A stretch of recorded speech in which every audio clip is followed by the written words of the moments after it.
ಲೋಕಸಭಾ ಚುನಾವಣಾ ಫಲಿತಾಂಶ ಹೊರಬಿದ್ದಿದ್ದು ಗೀತಾ ಶಿವರಾಜ್ ಕುಮಾರ್ ಅವರು ಸೋಲು ಕಂಡಿದ್ದಾರೆ. ಕಾಂಗ್ರೆಸ್ ಅಭ್ಯರ್ಥಿಯಾಗಿ ಶಿವಮೊಗ್ಗದಲ್ಲಿ ಗೀತಾ ಅವರು ಸ್ಪರ್ಧಿಸಿದ್ರು. ಅವರ ಪರವಾಗಿ ನಟ ಶಿವರಾಜ್ ಕುಮಾರ್ ಸಿಕ್ಕಾಪಟ್ಟೆ ಪ್ರಚಾರವನ್ನ ಮಾಡಿದ್ರು. ಜೂನ್ 4ರ ಫಲಿತಾಂಶದಿಂದ ಗೀತಾ ಶಿವರಾಜ್ ಕುಮಾರ್ ಅವರ ಅಭಿಮಾನಿಗಳಿಗೆ ಬೇಸರ ಅಂತೂ ಆಗಿದೆ. ಶಿವಮೊಗ್ಗದಲ್ಲಿ ಬಿಜೆಪಿ ಅಭ್ಯರ್ಥಿ BY ರಾಘವೇಂದ್ರ ಅವರು ಜಯ ಸಾಧಿಸಿದ್ದಾರೆ. ಚುನಾವಣಾ ಫಲಿತಾಂಶದ ಬಗ್ಗೆ ಶಿವರಾಜ್ ಕುಮಾರ್ ಅವರು ಸೋಷಿಯಲ್ ಮೀಡಿಯಾ ಮೂಲಕ ಮೊದಲ ರಿಯಾಕ್ಷನ್ ಕೊಟ್ಟಿದ್ದಾರೆ. ಅವರು ತಮ್ಮ ಸ್ಟೋರಿಯಲ್ಲಿ ಈ ಒಂದು ಪೋಸ್ಟ್ ನ ಹಾಕಿಕೊಂಡಿದ್ದಾರೆ. ಆ ಪೋಸ್ಟ್ ನಲ್ಲಿ ಧನ್ಯವಾದಗಳು, ಫಲಿತಾಂಶಗಳು ನಮ್ಮ ಕಡೆಯಾಗಿದ್ರು, ನಿಮ್ಮೊಂದಿಗಿನ ಈ ಪ್ರಯಾಣ ಮತ್ತು ನಮ್ಮ ಜನರ ಅಚಲವಾದ ಬೆಂಬಲಕ್ಕಾಗಿ ನಾವು ಸದಾ ಕೃತಜ್ಞರಾಗಿರ್ತೇವೆ. ಮತದಾರನ ನಿರ್ಣಯಕ್ಕೆ ತಲೆ ಬಾಗುತ್ತಾ ನಾವು ಭವಿಷ್ಯದ ಬದಲಾವಣೆಗಾಗಿ ಪ್ರಯತ್ನಿಸುವುದನ್ನ ಎಂದಿನಂತೆ ಮುಂದುವರಿಸುತ್ತೇವೆ.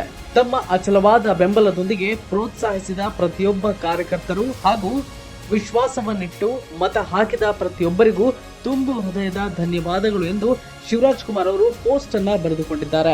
ಇನ್ನು ಪಡೆದ ಮತಗಳ ವಿವರವನ್ನು ನಾವು ಗಮನಿಸೋದಾದ್ರೆ, ಶಿವಮೊಗ್ಗದಲ್ಲಿ ಬಂಡಾಯ ಅಭ್ಯರ್ಥಿಯಾಗಿ KS ಈಶ್ವರಪ್ಪ ಸ್ಪರ್ಧೆ ಕೂಡ ಮಾಡಿದ್ರು.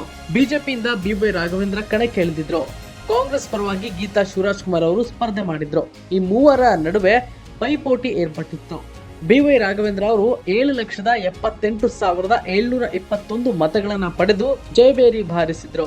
2,43,715 ಮತಗಳ ಅಂತರದಲ್ಲಿ ಅವರು ವಿನ್ ಆದ್ರು. ಇನ್ನು ಗೀತಾ ಶಿವರಾಜ್ ಕುಮಾರ್ ಅವರು 5,35,006 ಮತಗಳನ್ನ ಪಡೆದ್ರು.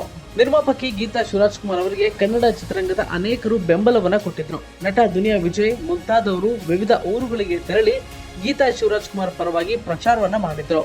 ಕರ್ನಾಟಕ ಚಲನಚಿತ್ರ ವಾಣಿಜ್ಯ ಮಂಡಳಿಯ ಬಹುತೇಕರು ತಮ್ಮ ಬೆಂಬಲವನ್ನ ಈಗಾಗಲೇ ವ್ಯಕ್ತಪಡಿಸಿದ್ರು. ಆದಾಗ್ಯೂ ಕೂಡ ಗೀತಾ ಶಿವರಾಜ್ ಕುಮಾರ್ 2ನೇ ಬಾರಿಗೆ ಲೋಕಸಭೆ ಚುನಾವಣೆಯಲ್ಲಿ ಸೋಲನ್ನು ಅನುಭವಿಸಿದ್ದಾರೆ.